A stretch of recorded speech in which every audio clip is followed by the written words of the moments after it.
What is up, everyone? I am Ben with the Fantasy Scholars, and today I am going to break down the AFC East post-NFL draft. So we're about a week after the end of the draft, and I'm going to start looking at some of these divisions and see how they've changed based on the picks that these teams have made. So I'm going to start with the AFC East today, and the first team that I've got on my list is the New England Patriots. All right, so there were two major picks that I think are going to have an impact on the Patriots roster and the fantasy outlook in the coming season.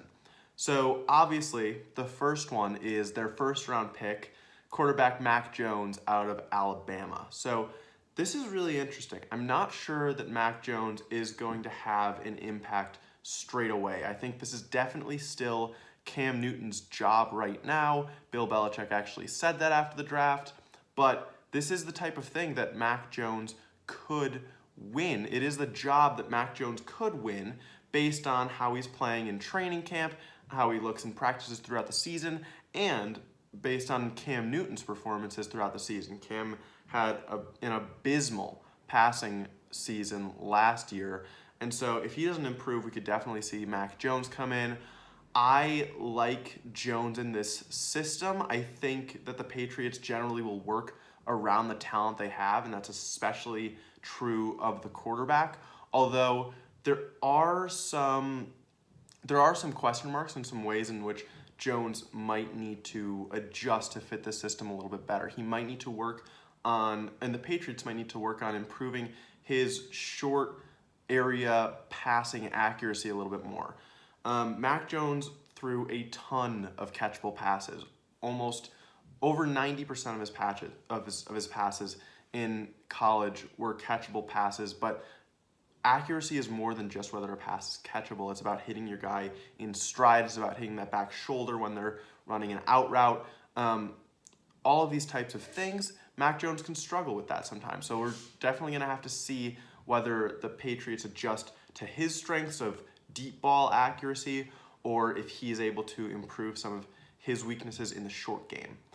So in terms of what this will do for the weapons in New England, I think if Jones does end up starting at any point this season, it can really help guys like Nelson Agholor, who I think was brought in to be a field stretcher. It might hurt a guy like Kendrick Bourne a little bit, who I think is more used in the short and intermediate game. So we'll just have to see how that plays out. The nice thing about Jones is he's a fresh face, so there's definitely upside there for all of these weapons. Pats also took running back Ramondre Stevenson out of Oklahoma with their fourth round pick. Now this is really interesting. Stevenson is an absolute tank, and sometimes it looks like he is able to just slam into these holes on the offensive line.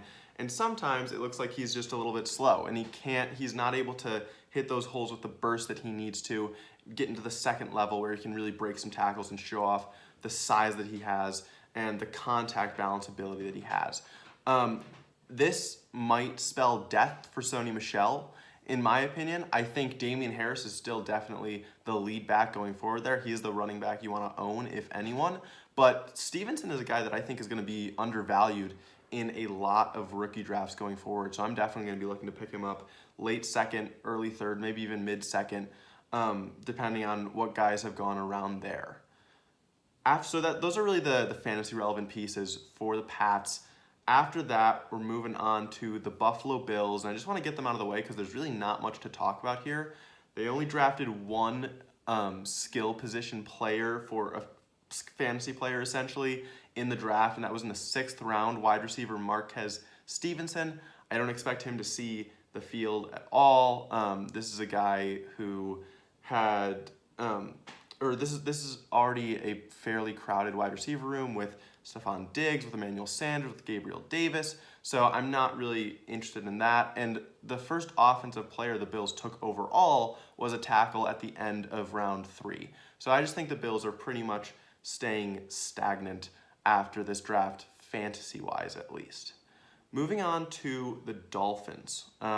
This gets a little bit interesting. So the Dolphins, with their first round pick, at number 6 overall, took Jalen Waddle, wide receiver out of Alabama. This is interesting for Waddle himself and for the receiving core in general. I don't love it for Waddle because what we saw from Tua Tagovailoa last season was that he dominated throwing the ball in the short game. He was living from 0 to 5 yards past the line of scrimmage. And yes, I do think that Waddle will be in on a fair number of snaps and maybe get some bubble screens that he can use, and he's definitely got the speed to take some of those to the house. But this is going to be a guy, at least in his rookie season, who you're looking at as maybe a Henry Ruggs type or a Mecole Hardman type. Someone who you're hoping can hit the home run play to win you your fantasy day or to pay off in fantasy for the week. But you're definitely not going to be expecting a lot of volume out of him, especially not with Will Fuller and Devontae Parker still there.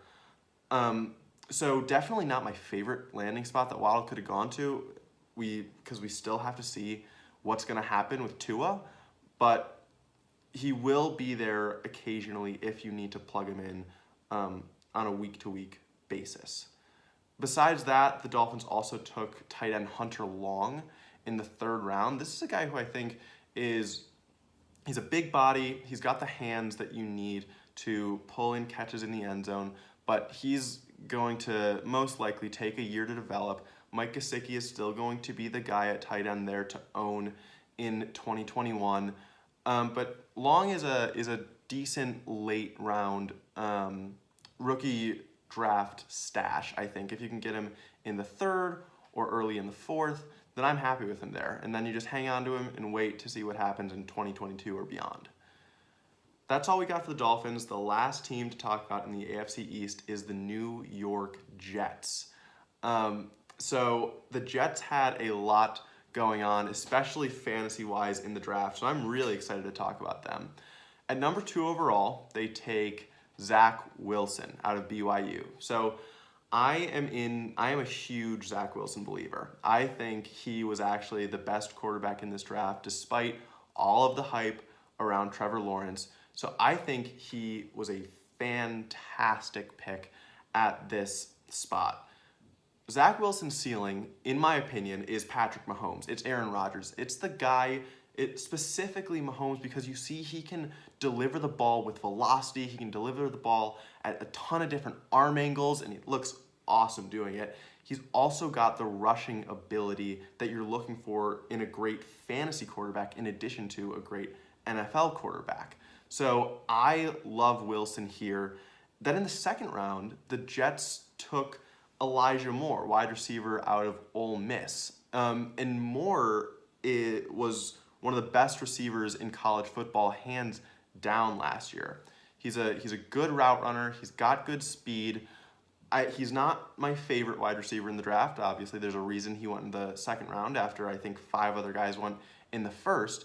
He's definitely going to start his career playing behind, Denzel Mims, Corey Davis, maybe even Jamison Crowder, but we'll see if Crowder ends up still being on that team. He definitely might get cut because of the cap hit that the Jets will be able to save.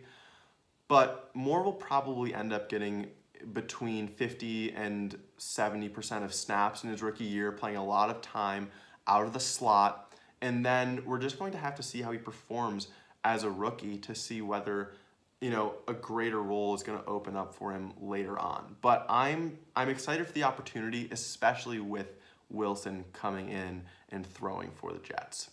And then the last significant guy to talk about here is Michael Carter, running back out of UNC. So I loved this guy's tape coming out of college. He's not the biggest running back, and he's not the fastest running back, but Michael Carter really knows how to use his blockers. He's got great vision, great anticipation of the defense, and he knows how to follow a running lane as it develops. So the Jets also took an offensive lineman. I'm forgetting his name right now in the draft, but he was a very, very versatile guy, talented college player, and I think between this new draft pick and Mekhi Becton, who the Jets picked up last year, their offensive line could be going in a direction where their run game could start to get beefed up a little bit.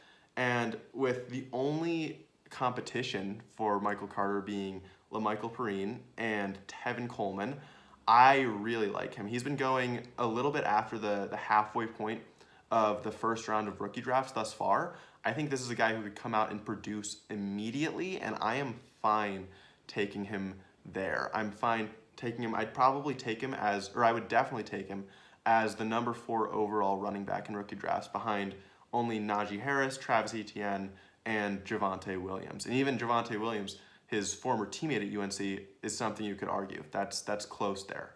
But that's all I got for you guys in terms of the AFC East. Let me know what you think of these picks, what you think of the landing spots, and if you think there are guys who are about to blow up who I might not have been as high on thus far. Love to hear what you guys have to say. Thanks for watching, and I will see you guys next time.